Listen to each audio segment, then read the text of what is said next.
اس کو سیاست کی سمجھ آنی چاہیے کہ جو پیسہ لگاتے ہیں. ٹھیک ہے مانو صاحب میرے پاس وقت کم رہ گیا, وسیم صاحب سے ذرا ان کا انالیسس جانتے ہیں. جی وسیم صاحب.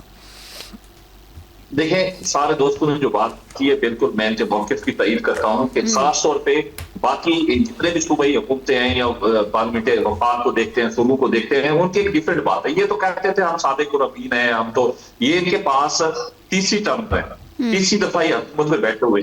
ان کے پاس مجھے سے پوچھے گا کہ آپ نے کوئی ہاسپٹل بنایا ہے, کوئی کالج بنایا ہے, کوئی یونیورسٹی بنائی ہے؟ زیرو. ان کی باتیں سنیں گے, الزام تاشر سنیں گے.